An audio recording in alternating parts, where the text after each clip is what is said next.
This video is brought to you by Squarespace, the fast and easy way to make a beautiful website. Touch-ups. Little crumb. Do the sync. Hello, welcome back. This is Edel. Edel's back on our little video cast. So last week we talked about working from home, freelancing, asserting yourself in a male dominant space as a woman, but we are moving on to personally what I think is probably going to be our favourite topic, which is relationships, love, maybe throw a little bit of self-love in there. I think this is probably going to be a two-parter because we have a lot to say on this topic. Oh, this is what I'm scared about. No, you know, don't be scared now. Well, she's scared because we have great stories to tell. Yeah. Hopefully we'll have a few laughs. You can throw this on in the background and enjoy. So let's get straight into it. Quite a lot to cover, but one of the main ones was just the broad umbrella of COVID dating. So Adele and myself are single to varying degrees. But what's your experience been with COVID dating? Has it been like online? I feel like most people are on the apps now trying to find the one. Yeah, I think COVID came at a really weird time because it was just when I was like, I'm ready to start dating, and then I was like, actually, you're not allowed to touch people we or have be within other 6 plans. feet. I had a bit of a situation where like met someone the week beforehand, really got on, and then started seeing them, but it was like a weird thing where like both kind of couldn't even see friends if we wanted to see each other. And then that's since ended, but now COVID dating is kind of like real dating because New York's kind of gone back to like before. But I do think here's the biggest change I've seen in COVID dating: talking. Oh, God forbid. New York, fair. Just as a rule, like everything else in New York, everything's quick to the point. Like just a lot of like casual interactions, and I've found that people are just talking more and be like, do you want to go for a walk? Do you actually want to be friends? Maybe. Like, we can't actually touch each other, or I can't invite you back to my house. It's like the STD thing. It's like, I think a lot of people were afraid to be like, oh, go back to someone's house and be like, have you had a sexual health checkup recently? Did you have a COVID test recently? We're going to get very excited. We're well warmed up now. We're very excited. So if you see, this is the way Irish people are. We talk over each other a little bit. We'll try. We get enthusiastic, but above all, we're going to have a laugh. So that's what we're all here to do. Okay, so what were you on? Just that, like, COVID's the perfect excuse for anything. Like, you can go on a first date, not really be sure about it, and be like, I don't want to go on a second date, but your excuse would be like, hey, like, I'm actually kind of more anxious than I thought about this whole COVID thing, so like, let's just cool the beans. And people have to be like, okay, that's fine. Or like, it's less personal. It's less personal. Yeah, you're not being like you were shy. I actually just don't want to see you again.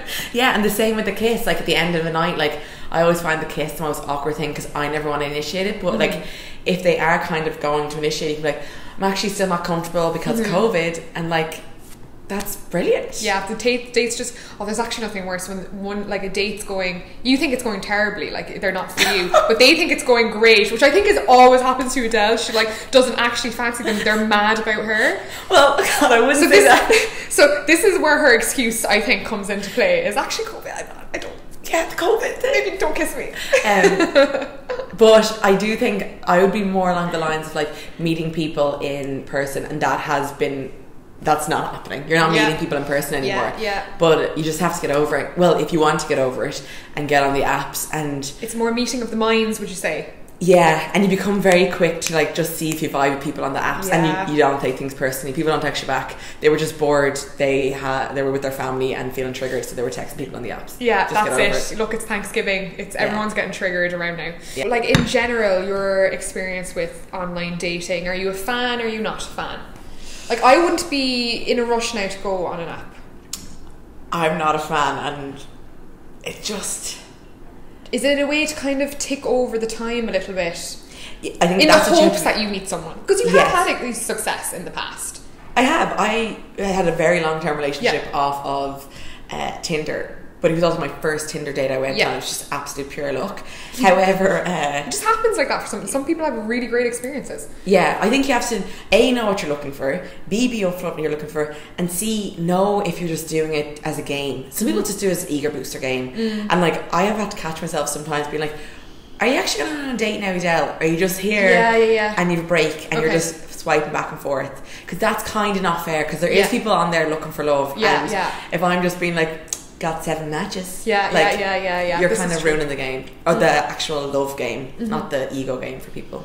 And would you say that like anyone that is on an app, okay, there's like a very casual element to it, which, you know, and it's kind of, there's this element of distraction to it, but I think in a small way, would you say that everyone is hoping to maybe stumble across somebody special, or do you think that people are just a lot of the time on there for a purely casual element? Or I always feel like there's maybe just a fraction of hope in there. That maybe we're humans. Everyone wants to be loved, and when you're on there being like, I'm not trying to find anyone, then why are you on there? Yeah, because some people are very adamant about they're just on there for the casual element, but I always feel like there must be a smidgen of you that maybe is hoping that you might stumble across somebody special.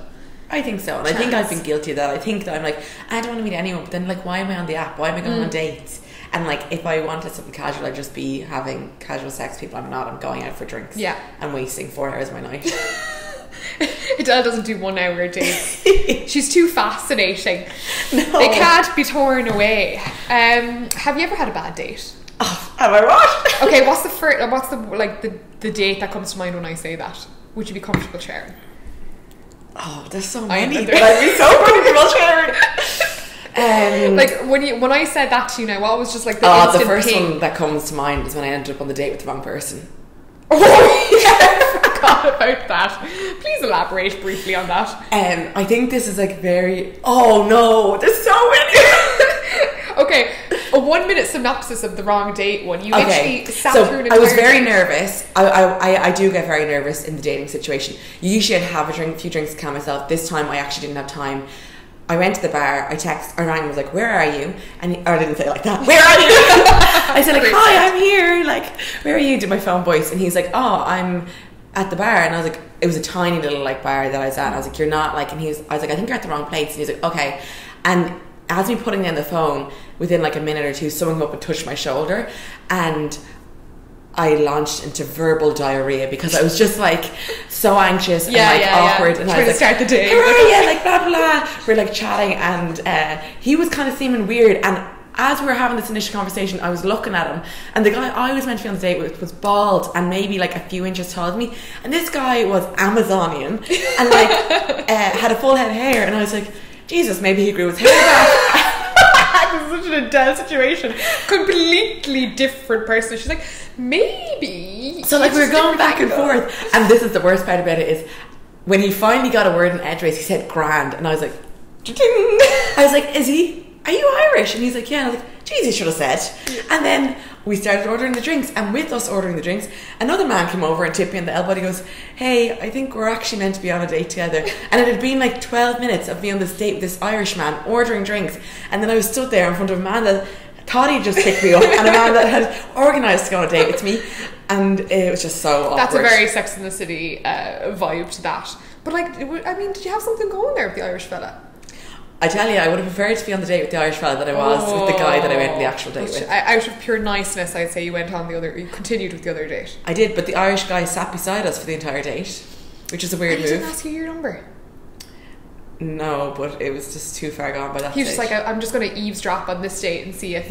pick a few conversation topics. Yeah, absolutely. Well, there was this one guy that I went on a few dates with, and every date was just a disaster. The first date... I went, so this is the difference between me and Dad. She gives people chances. I know, and that wasn't always necessarily him. First date, basically what happened was when the date went great, so I thought, but I didn't get in till 5 a.m. and that was fine. And then a few days later he was like, oh, can we go on another date? And I was like, well, it can't be like the last one because that was ridiculous, and like I have to work in the morning. And he was like, I was in bed by 1. And I was like, sorry, what? He was like, I was in bed by 1. I was like, no, like I didn't get home till 5. And he was like, and we do not promote excessive drinking, but I was just really stressed at the time, and I think I didn't even have that much to drink. but somewhere between... This is a judgment-free zone. Yeah, somewhere between 4 and 5, I had done my own thing. We had said goodbye, and I thought we were on the date, but we weren't. And then when I went to meet with him the second time, this was the conversation we had, so I was kind of anxious because I was like, wait, where was I for that 4 hours? And then I went to the bathroom and told him to order my food for me, and he ordered something that I was allergic to, and out of pure awkwardness I ate it, and then my throat started to swell, and then it was just like not a great date. And then he texted me 16 times in a row afterwards. Oh, it's that. Yeah, but I did actually cut it straight. I said, like, I'm not interested. But then he yeah, can we just briefly this is something that's been really actually quite pissing me off. To be quite frank. You get it a lot though. Is just, I find that sometimes, like, I'm very much about, so all the things we don't like about modern dating culture, like ghosting and not knowing where you stand. Like, I like for everyone to know where they stand with me. You do. I don't like eggshells. I'm just like, let's get everything out in the open. Let's just be on the same footing so there's no confusion whatsoever. But I find that when I hear, because I have a lot of male friends, and sometimes, over the years I've heard them, kind of talk about how, women can be confusing and they don't know where they stand or whatever. But I've noticed more so than ever recently that sometimes guys make it impossible for you to be nice. You get this a lot. I really try and just be kind of like, we're on the same page, whatever, and then like they just don't want to hear it. But you know what? I wonder sometimes with you whether it's a psychological thing, because she is very upfront. Like, she'll be the first to be like, they don't believe me. They don't believe you. And then it's almost like a challenge. Yeah. They're like, oh, I'll crack you though. It's yeah. Like, no. I'm just like, no, that's not how it works. Which I think, and you're forwarding such a benefit to them by being like, I'm going to be up straight with you. Yeah, so that you don't have to wonder or think, but like, it just... Men and women are just so different. Yeah, they're just so different. But I've compassion. Yeah, I've tried to spare people, and I don't know if I think it's like a Libra thing as well. People think you're flirting with them when you're actually like not at all.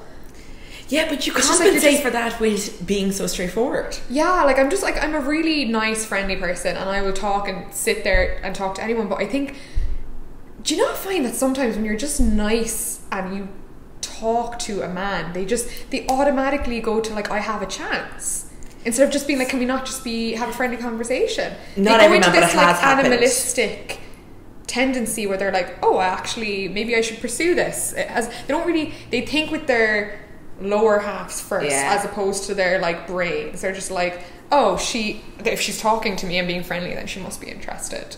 I wonder if we do that as well though. I don't know, like, I think we're better discerners of that, but like, I wouldn't say the first time I talk to the opposite sex or whatever that I'm interested in, that my first thought is they're talking to me, therefore they fancy me. Oh yeah, no, that I don't think. I think that's a really guy thing that I've noticed, is like, I'll hear it down the grapevine like weeks later, like I'll have a completely normal conversation, and then I'll hear it back that that person thought I was flirting with them, or like was really interested, and I'm kind of like, I was being so normal. Yeah. I do think though I have a lot of friends that like, maybe a guy approached them to start and then kept at it, and it did work out really well. Yeah, so like, but just don't, like, if the person's like really, like, if they're just kind of being a bit off with you, you can maybe have a conversation. But if they're like, hey, this isn't going to work out, I'm not interested, and then to keep going, just like, oh, I was really trying to do you a solid here. Yeah, just don't go there. Yeah, don't make me ghost you. Yeah, don't make, that's the thing. It's just like, if you keep pushing it now, I'm going to never talk to you again. Yeah. So big shout out to my sponsors, Squarespace. If you are in the need for a website of any kind, you can create one from start to finish, from your domain name to how your website looks, all from the Squarespace platform. Adele knows Squarespace well. I do. My website's on Squarespace. Oh, there you go now. So you can take it from us that it is a fantastic way to start creating your corner of the internet, whether it be a blog, an e-com shop, a portfolio for your work. Me and Adele are both well versed in throwing our photos up online, and it is a great way to do that. So if you'd like to check it out, I'd highly recommend checking out my link, squarespace.com/Tarmar. You can have a 14-day free trial to try it out if you don't believe us. And if you'd like to push your site live, you can use my code Tarmar for 10% off your future billing. So without further ado, a lot of people are either believers in friends. It's a very black and white topic, I think. It's not really grey area. I either think that it works or it doesn't. It doesn't work for me as much as I would love. Like, you're always like, it's so great. The concept is fantastic, and I think that the world would be a lot simpler if it was that straightforward. But I'm a sabotager, a self-sabotager. Like, I'll not even like the person. Could get this idea in my head, and then they'll be like, "Oh, I actually am feeling this." I'm like, "Well, what's wrong with me?" Like, yeah, you didn't even like this person. What are you doing? But this is it, isn't it? It's just kind of like, well, why aren't I good enough? Yeah. I mean, if you're both very vocal about it, you'd have to be very secure in yourself. But I'm hearing more and more people. I had a discussion last night about people in open marriages who are very secure it's working. It's a very you have to kind of like know your commitment level and know where you stand. But I think for people in their 20s, friends with benefits is so tough because not a lot of people are that secure in themselves. And also, okay, like marriage is one thing because you've been in something for so long and you might have different needs, and that's a discussion that you have separately. But when you're single, you kind of have options as to what you want. You're not exactly like locked into something.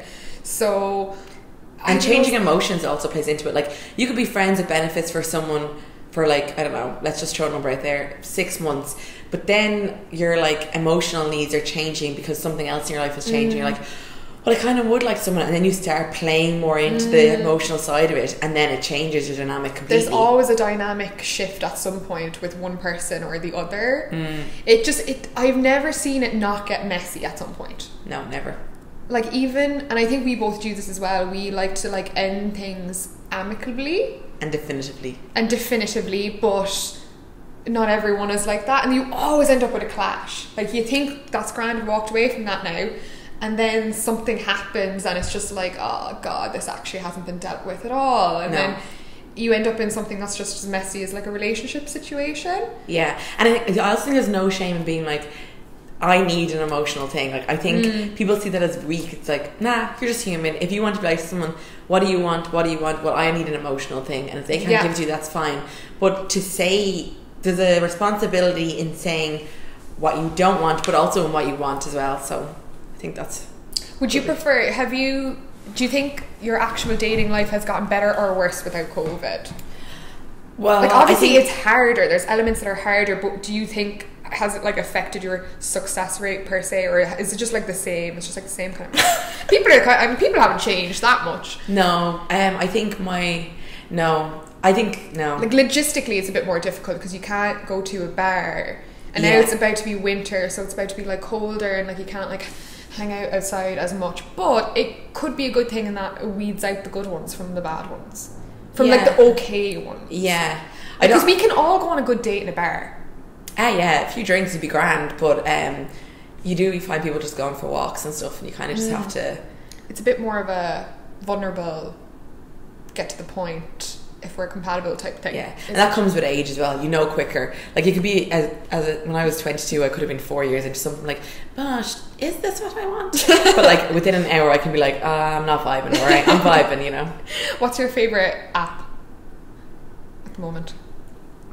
I get really nervous on that apps because I feel like they're very... they're superficial. They're very superficial, and they...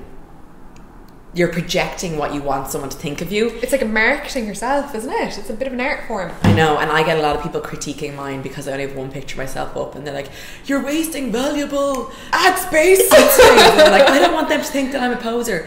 But you kind of just do, though, isn't it? It's kind of like, it's almost just like, God, this really is like, I have to sell myself. Yeah, I know. Just like, or what I want to be, or who I am. Yeah, and then you have to differentiate if that's what they actually are, whether that's what they're selling themselves of. Because we're all guilty of it. I don't have a favorite app. I don't like them, and I think we had this discussion with our other friends as well. Like, I just find them very, very difficult. I think a lot of people wouldn't choose to be on an app. No, I have a lot of guy friends that get a lot of success off them, though. Guys, though, seem to be a little less emotionally attached to kind of like apps though that will really get invested in a date in terms of like, oh yeah, I mean, we're girls, we like get more prepped, and you know, yeah. And I think also like for them it's just they show up in their Ben Sherman shirt and their brown shoes and their 1 million perfume. They're like, I'm done, water, I'll go on 3 dates tonight, like. I will say though, if I set up a date, I won't be like also staying on the app to set up another date. Not that I'm like, I'm going to marry this person, but like I feel like the lads might have a Monday date, a Wednesday date, a Friday date, and I'd be like, geez, I couldn't keep up, because I'd be like, what did I talk to this person about, and yeah, like compared to the other person. I'm not mad at them, but I'm not against them, but I'm not like, I love Tinder, I love Hinge. Yeah. But you're just putting yourself out there. Yeah. I think there's something to be said though for just like the energy of putting yourself out there. Like even if you end up meeting someone in real life, I think just the act of being open to finding somebody on an app is like it's still like, if you're just trying to put yourself out there, it's a good thing to try it. There's interesting people out there. Like, you've done loads of networking. I do. I mean, look, if the date isn't going well, the least you can do out of it is get a good contact in whatever industry that person is in. I've done a few networking dates, or like done a few pitches on a date. Yeah, I can totally see that. I mean, time is money in New York. Time is money, and people have done to me, like people have seen like on my, it says like my, what I do on my, it says TV producer, and people are like, I actually, and I'm like, do you know what, fair play to you. Adele's helpful to a fault. Like we've been out like having cocktails and like the barman be hitting on her and she'd be sending them emails with work contacts. How to balance ambition with personal relationships. I think ambition has definitely played a part in our relationships in the past, and especially as ambitious women. I feel like men are very used to being, you know, if they have big ideas and big dreams, they don't really have to second guess it. It doesn't really become a factor really within their relationships that much. Yeah, 100%. Just from traditional roles of women in the household. But now that we're living in this age where women can almost do anything that they want, and it's a lot more of an equal environment, like what's your experience been with being an ambitious woman and trying to manage a relationship? Was it a factor in your past relationships? Is it a factor in your dating life now? I think, and I wouldn't wholly attest this to the breakdown of like a major relationship. Yeah, I think just in your personal experience. It definitely has affected probably my biggest relationship, and to a point maybe was the falling down of it. And I think I had to, for a long time, learn that I was a big part of that, and I wasn't asking the other person like, what do you need from this relationship, because it can be quite intense when one person, like, and also money is a huge factor in it, like one person, it's just an element. I mean, it's just like it does play a huge role in how happy you are. I think without going into the whole relationship aspect of it, to learn from it, I was not on a power trip, but I was very like defensive and being like, you don't like the fact that and it wasn't even said like that, it was just an observation, like he doesn't like the fact that I earn money, he doesn't like the fact that I worked for myself, he didn't like the fact that I was ambitious. And now that I've stepped away from it, I think he didn't, not that he didn't like those things, but he didn't like that. He didn't know how to keep up. He didn't know where he fit into his life, and I didn't have a space for him to fit into my life. I was living my life, and if it suited me to go for dinner with you on a Thursday night, even though we were in this committed relationship, that's what suited me. And I think I have to learn from that moving forward, is that like, it's not a win-win situation. It's not about who's doing better. It's about like a give and take process, and that's difficult as an ambitious woman, because you are constantly being like, no, I'm going to do this, I'm going to do this, but then you have to be like, what does this person want to do, and what do they want to do with me? But also it's a two-parter, isn't it? It's like a two-pronged thing, where you also have to be, when you're an ambitious person, you have to have a partner that is willing to be okay with you reaching your fullest potential. You found that men really struggle with this, and it's not always an obvious thing. It's not something a typical man vocalizes or even processes, I would say. But I think to a degree, if you were just to take an average guy who grew up in quite a traditional whatever, I do think that it's obviously a bit feeling like they might be undermined if you are, because we're both very self-sufficient women. We just get things done. We're like, we set a goal and we reach it and whatever. And I think that sometimes if you're a very ambitious person who's also being successful at what they're trying to do, and your partner is still figuring that out for themselves, it can definitely make them feel insecure. Yeah, of course. And like, it's a big thing, but it plays out in your relationship in different ways, and in ways that are completely unrelated, but it's somehow, it's that mindset of thinking that affects all the little things that matter in your relationship. So yeah, it's like important to make time for people and whatever, but it's also, if you have to have a partner that's like willing to like work with that, and like, I think the right person for you will never get in the way. They'll only enhance whatever you're doing and be supportive of what you're doing. And, you know, if it's meant to work out, it works out and kind of it fits. But I think it's complicated. Something. Yeah. It goes in a roller coaster also. It's not going to be this like straight trajectory. Exactly. It's going to be like, there's going to be times where you're going to have to take a step back. And it's not necessarily like the male is doing better. And I'm saying male because like that's kind of the dynamic that I work in the most. Yeah.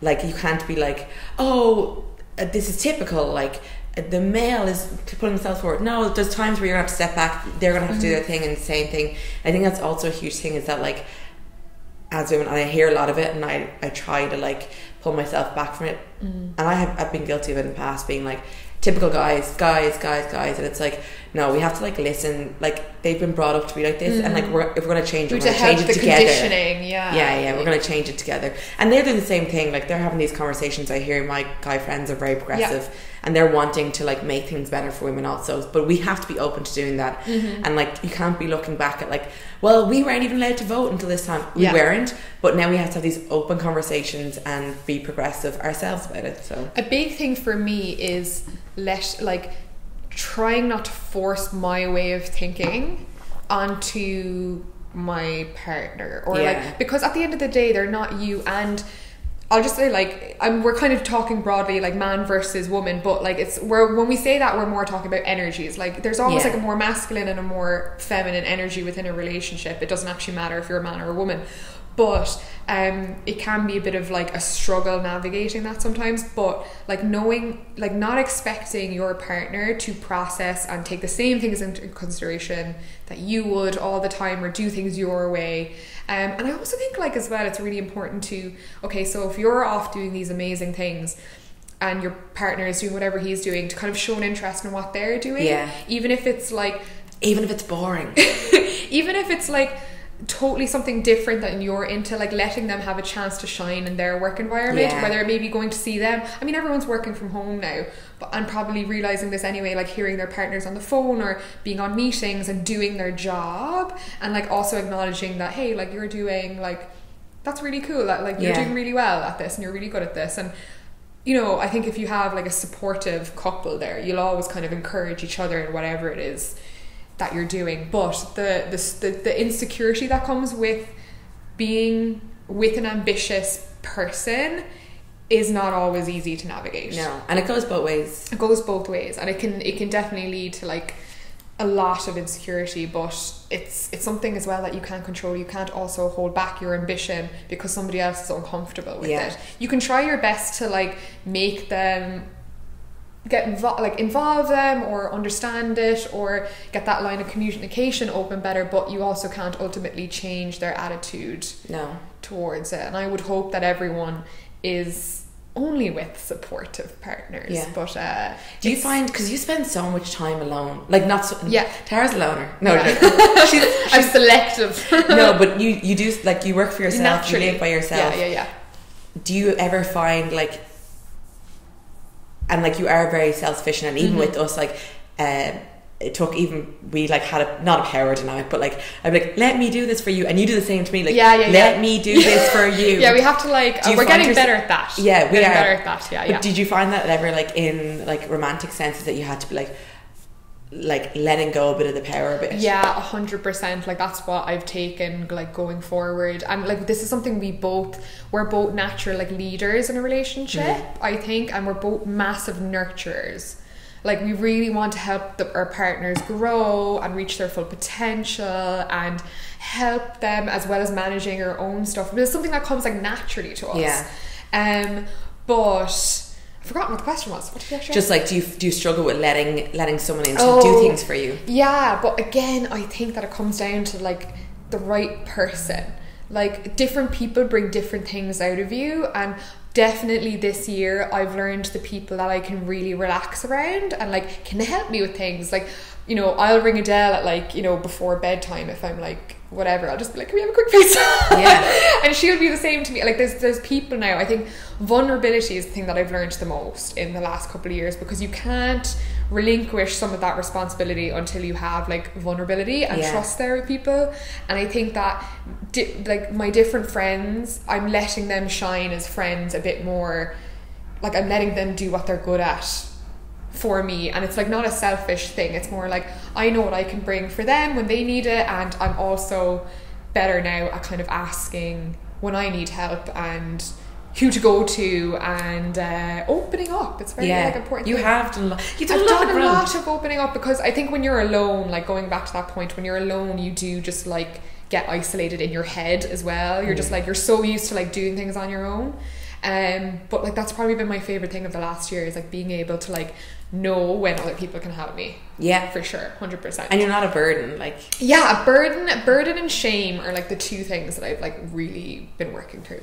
Yeah, there's no shame in talking. No. Actually, I think it only deepens your friendships and your relationships so much. Like I actually think now that there's just almost no point unless there's vulnerability. Somebody asked, moving on with no closure. I think I've been on both ends of this.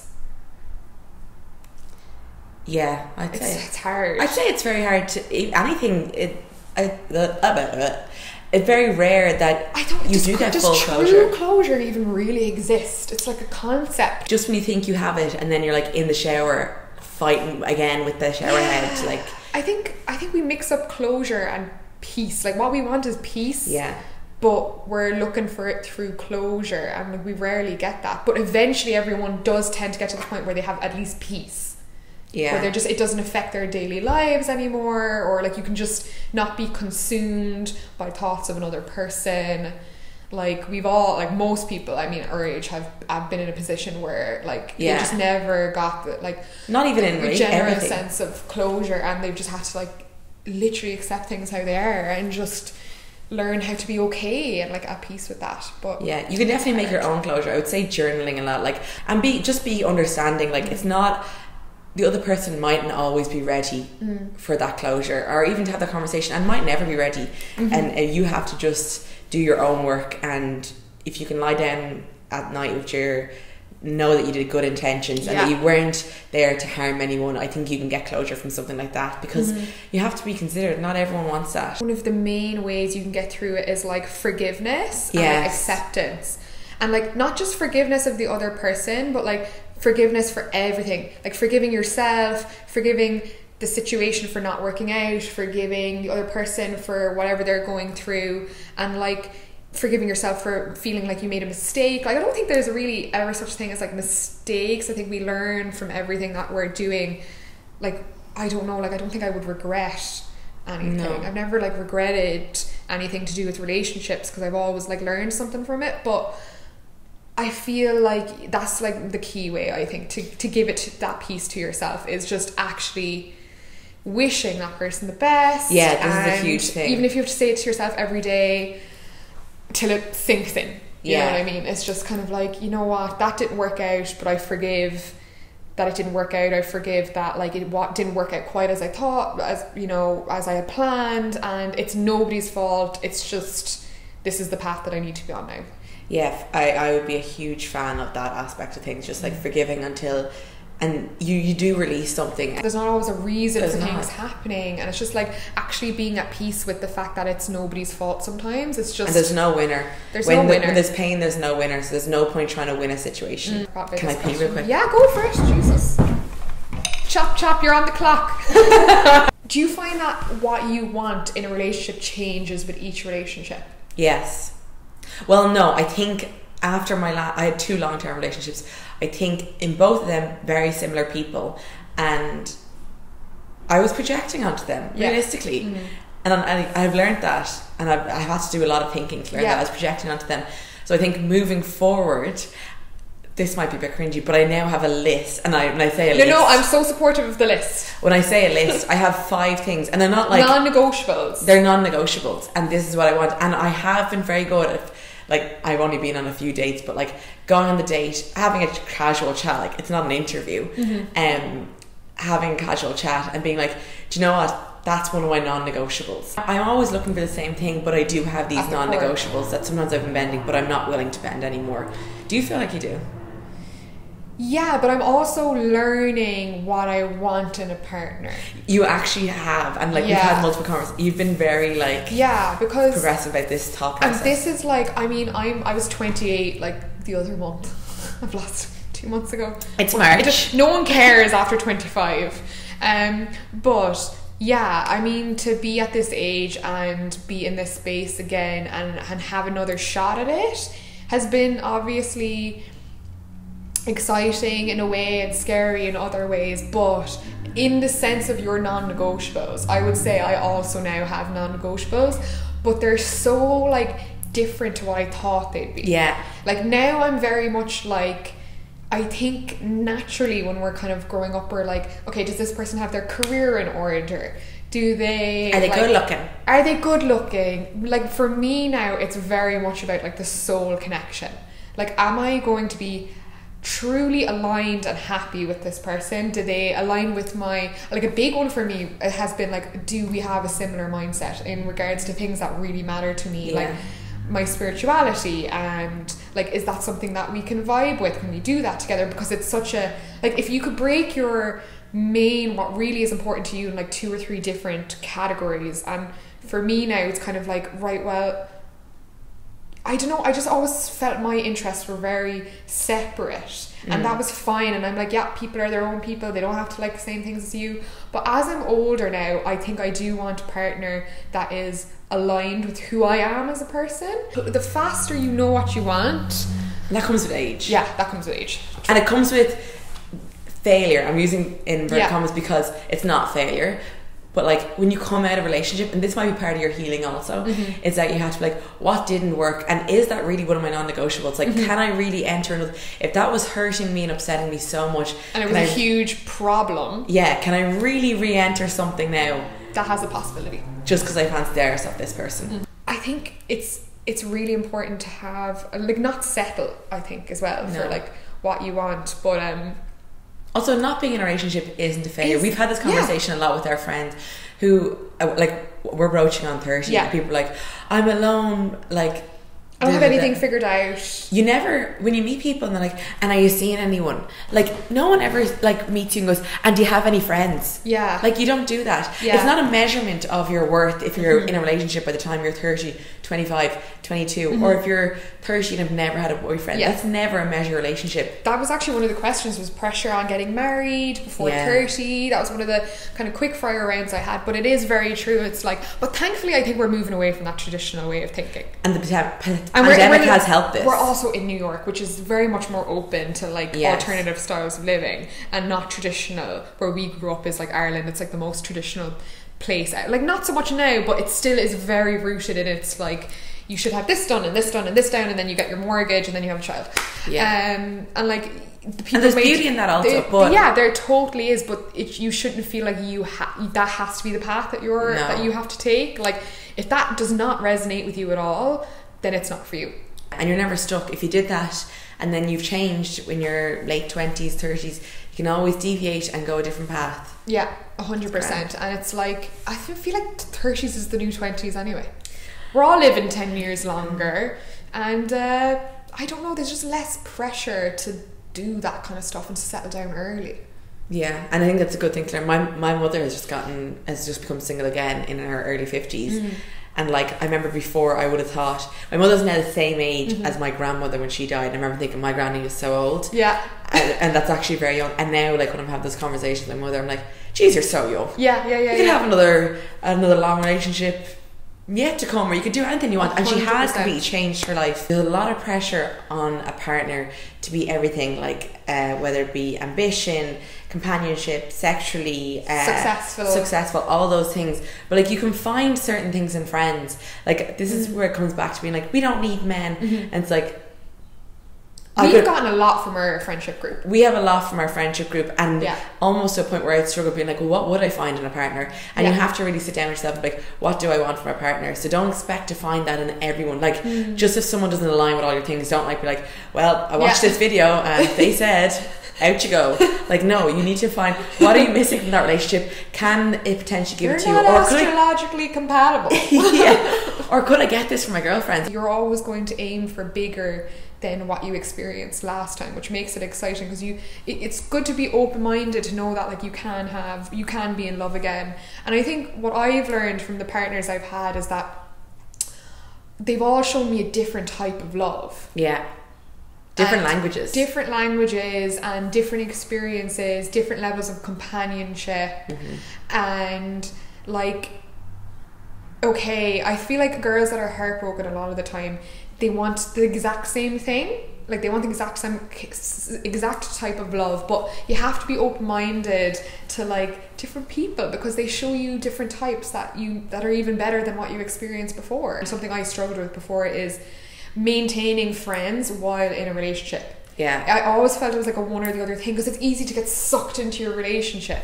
But I think I've been most happy when I've found balance between the two, and way happier in either, because I have like this great relationship with my friends, and this other way of socializing that it's not just all on my partner to like do everything that I want to do, you know, even if it's just like activities. I'm just like, I'll go do that with the girls. And that's the big piece of advice, is maintain your friendships, your good ones, like the really good ones worth having, like through a relationship, even though it can be really hard when you're like madly in love or like really wrapped up.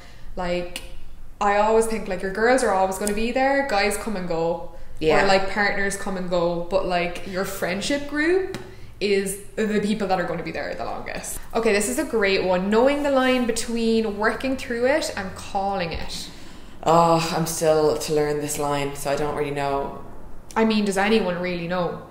You're always going to have regrets. Even I have regrets on things that are definitely finalised. And only last week I was like, Jesus, did I make a huge mistake there, and I shouldn't have ended that, or it shouldn't have ended.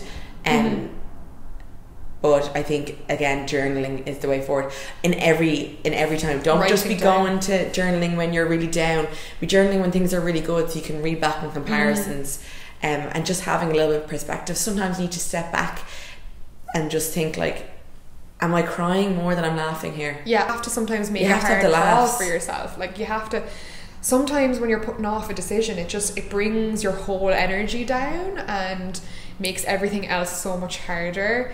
And I often find that like sometimes, like when you remove that thing that isn't working, everything else falls into place. And if you call time and it's meant to be, and you went back to them and then they said no, it wasn't meant to be. Yeah, and I know people hate hearing that. Like, people like, what's not for you won't pass you by. Like, it's really annoying, but I truly do believe like you can have soulmates in this life that are meant to teach you a lesson, but they're not meant to be, you know, you don't have to spend your entire life with them. No. Like, it's just, you can have immense love for somebody, like more than you've ever loved anyone else, but sometimes you have to pick yourself in situations. Yeah, I have so many friends. I actually have one particular friends, I think they just celebrated 6 years together, but they were together when we were kids, and then they broke up. And they did like, I think 5 years apart, and now they're together, and like everyone knew loads of self-growth in that 5 years. Yeah, they both had boyfriends. They'd both been, or not boyfriends, one had a girlfriend, one had a boyfriend, and they'd been around each other.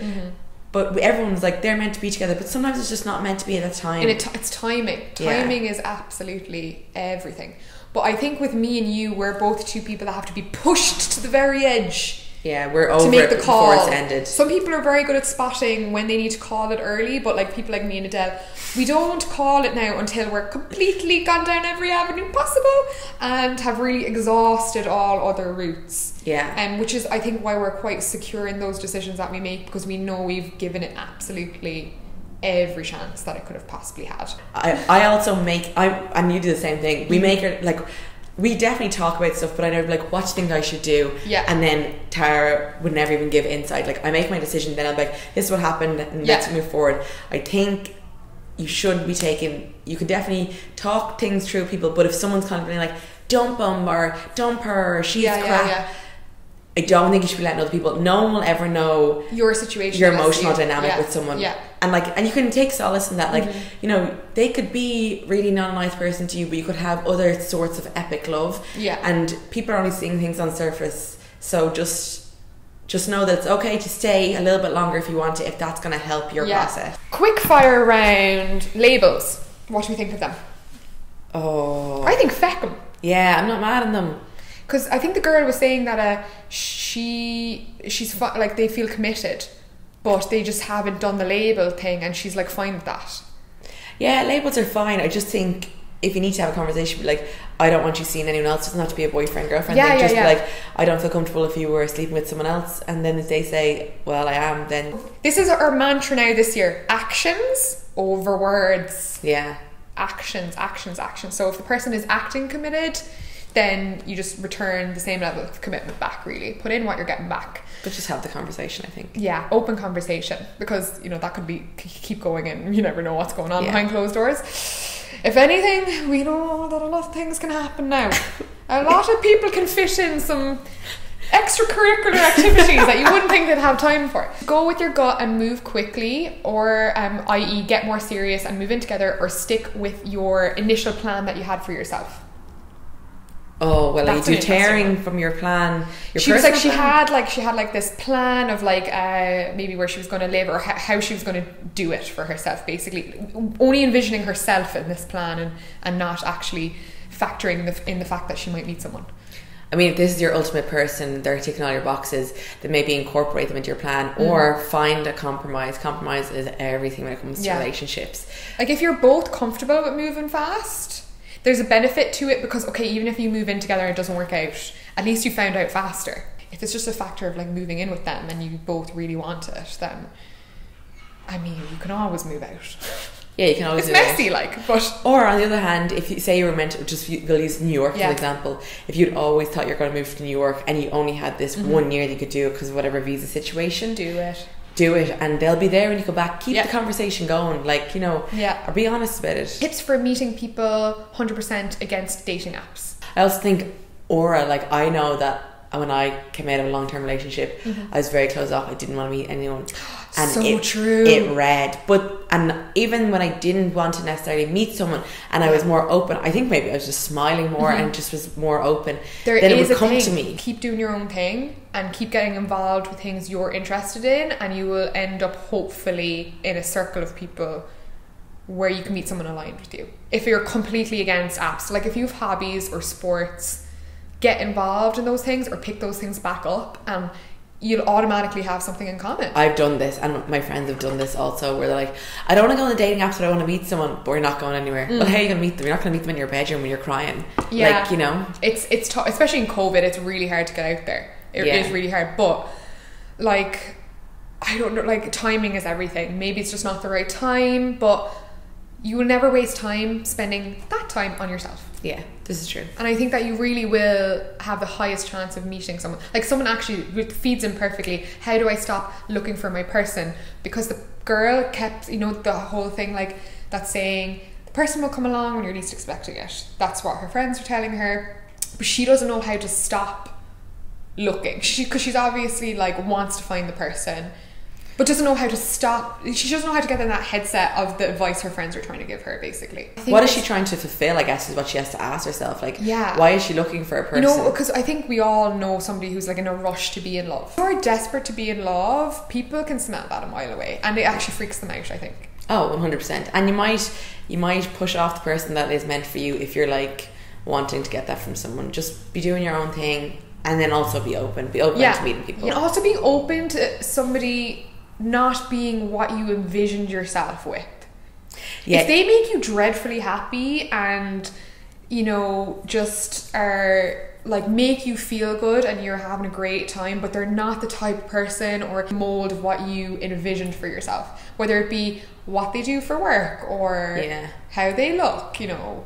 Yeah, women people can be bad like that as well. Oh, like so women can be bad. just as bad as men for judging prospective partners. Yeah, it's not people's responsibility to live up to your ideologies. Yeah. Like, you know, they're their own person. You might live up to their ideologies. Yeah. This is where me and Adele differ a little bit, is where Adele has patience with people and she's willing to go on like a second date, third date, whereas I'm a bit more of an instant instinctual person, and I know that I fancy someone off the bat or not. Yeah. And it won't go any further if I do not get that instant No, and I agree with that, but primal attraction. in terms of like a second chance, like I think that like if they do one, like if they're like they scratch their nose weird, that's not a reason to be not giving people second chances. He was wearing his trousers an inch too low and you're just like, you can't be doing that. No. Like, that's ridiculous. Yeah. Alright guys, that's all we have for love and relationships. I hope you enjoyed this one.